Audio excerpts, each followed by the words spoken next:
What's up, guys? Coming at you with a shoulder workout to give you some ideas of some new things you can try. Let's get right into it right away. So the first exercise is a rear delt exercise.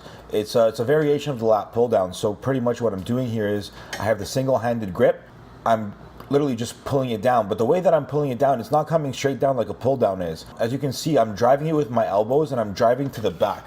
So when you grab the handles, kind of raise your elbows a bit and then drive it into your shoulder. At least try to. Obviously you can't drive your elbows into your shoulder, but the motion that you want to go for is driving of the elbows into the rear delts, grabbing that contraction. Once you get to the bottom, you want to squeeze that for about 1 or 2 seconds before you bring it back to the top.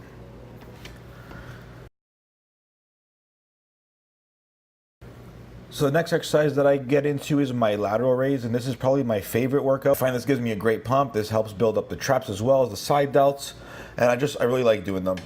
You're gonna see this is set 4 of 4, and I always like to finish my last set of these with a drop set. So as you see, I have the 17.5s in my hand. I go down to the 15, then the 12.5, the 10, and I think I hit the 5s on this one as well. The pump on this was crazy as hell. Crazy. Like, I got super vascular off this.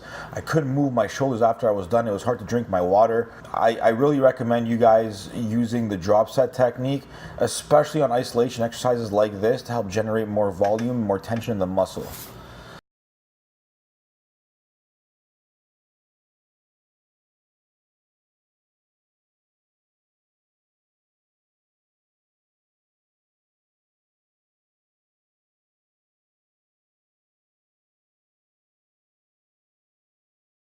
So from there I go into a compound movement. The next one that I go into is a barbell standing press. Now the reason why I choose this over a seated barbell press or a Smith barbell press or a dumbbell press is because not only is this working your delts, but this is working your core as well. Your core is actually keeping your body stable. So you're indirectly getting an ab workout as well. That's why I recommend you guys always doing your barbell presses standing up.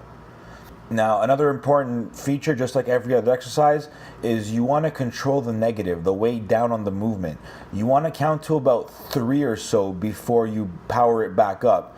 Now, in this set, this is my last set of 3. I supersetted the front presses with rear presses to failure. So I don't remember how many I got on the rear presses, but I know that I couldn't do any more. And then from there, I did 3 sets of strictly behind the neck press with the same weight. I got between 8 and 10 reps on each one. This is kind of heavy from behind the neck for me, especially because I haven't used any free weights in about 6 or 7 weeks because of the show that I was prepping for. But the pump on this is crazy, and normally in the off season I get up to about a plate, maybe a plate and a quarter on this with the same type of control. I could probably bang out 2 plates if I wanted to, but that's inefficient because once you start throwing the weights up and down, you're not getting the contraction in the muscle anymore. You're not throwing any blood into the muscle, so the muscle's not going to grow. Keep that in mind. Mind-muscle connection is really, really important. You have to feel the muscle working, not just moving the weight up and down.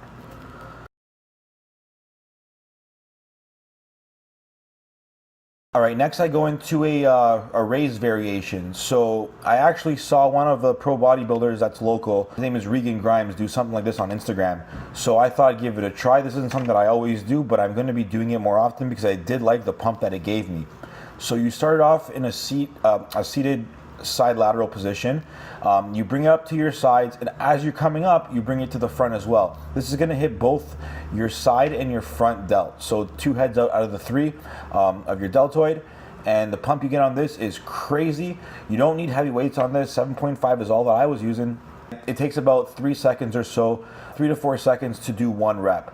Now that's time under tension. That's way more important than the weight that you're moving. You don't want to do a stupid low weight. Like, you don't want to grab a 2.5 pound dumbbell or a 5 pound dumbbell if you can handle 7.5 or 10. Keep it at a moderate weight that you can generate the most tension with. So from there I go into another compound, which is the hammer strength shoulder press. This one's a little bit different. It's on a little bit of an angle, focusing a little bit on the upper chest as well, but this is a shoulder press machine. One of the keys to the hammer strength presses is you want to make sure that your shoulder blades are in fact on the padding. This way you ensure that your shoulders are doing the work, and then you also want to make sure that your butt is actually glued to the seat pretty much that space between the back and the bottom, that little empty space. You want to put your butt right in there, and then you want to press from that position. Again, here I did a drop set just to help generate as much tension as possible because the 2-plate set was too heavy for me. I only got 6 or 8 reps, and right now that's not enough. So to generate the more tension, I dropped the weight, I continue the set. And that's a great tactic you guys can also use if you're training alone and you can't go too heavy, or you're scared to like do an extra rep because you might get hurt. Put it down, drop the weight, and keep going, man. There's nothing wrong with that. You're still pushing blood into the muscle. Remember, your muscle does not know weight, it just knows tension.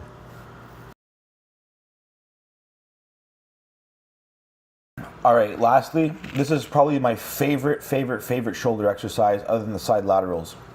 This is a front raise with an underhand grip. I saw Kai Green doing this about 5 or 6 years ago, and I thought it was kind of weird because it looks like a messed up bicep curl. But man, if you try this, you will see why he uses it, and you will see why I like to use it as well. This is probably the best isolation exercise for the front delt. I like this better than a regular conventional front raise. You use way more shoulder in this, and just the generation of the pump is crazy on this one. So give this one a try and let me know how you guys feel about it. Give this whole workout a try. Every workout that you see here is between 4 and 5 working sets. I do not count my warm-ups. 4 or 5 working sets, 10 to 15 reps each set. You want to control the negative, so 3 seconds on the way down. You can power it up if you really want to, but if you don't want to, that's cool. 2 seconds on the way up, and then 3 to 4 seconds on the way down is the best way to do it, guys. That's the shoulder workout. Hopefully it helped you guys. If there's anything else you want to see, please let me know in the comments. If there's any other workouts you want to see or anything else that you want to see, just let me know, and I'll make sure to get it out for you guys.